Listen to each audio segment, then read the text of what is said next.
करण्याचा आपण प्रयत्न केला। त्यानंतर सिटी स्कॅन असेल, ट्रॉमा केअर सेंटर असेल, CBDC विभागाला मान्यतेचा विषय असेल, या सर्व गोष्टी आम्ही करत गेलो। पण सगळ्यावरचा कळस म्हणजे आज सन्माननीय मुश्रीफ साहेबांनी या ठिकाणी या 2-3 वर्षामध्ये 2000 कोटीचं बजेट या कोल्हापूर जिल्ह्यासाठी दिलं आणि विविध विभाग आपण सुरू करतोय।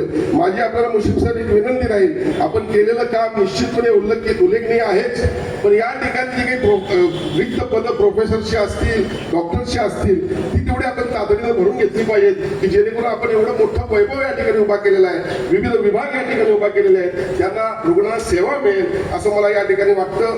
खऱ्या अर्थानं आपल्याला सर्वांना सन्माननीय मुश्रीफ साहेबांचं भाषण या ठिकाणी ऐकायचं आहे। आज खऱ्या अर्थानं मी मित्रामध्ये काम करत असताना महाराष्ट्र इन्स्टिट्यूशन फॉर ट्रान्सफॉर्मेशन जी नीती आयोग आहे, स्टेट नीती ज्याला म्हटलं जातं, मित्राच्या माध्यमातून आम्ही सन्माननीय CM साहेबांना एक पॉलिसी दिली होती की MRI, पोर्टेबल MRI आपण मुश्रीफ साहेब ते देखील या ठिकाणी आम्हाला द्यावं अशी मी आपल्याला विनंती करतो। पोर्टेबल MRI असेल, त्यानंतर ब्रेन स्ट्रोक झाल्यानंतर जी तातडीची थोडी खर्चिक ट्रीटमेंट आहे ती आपल्या सेवेमध्ये आणावी यासाठी आम्ही सन्माननीय मुख्यमंत्री महोदयांना विनंती केली होती।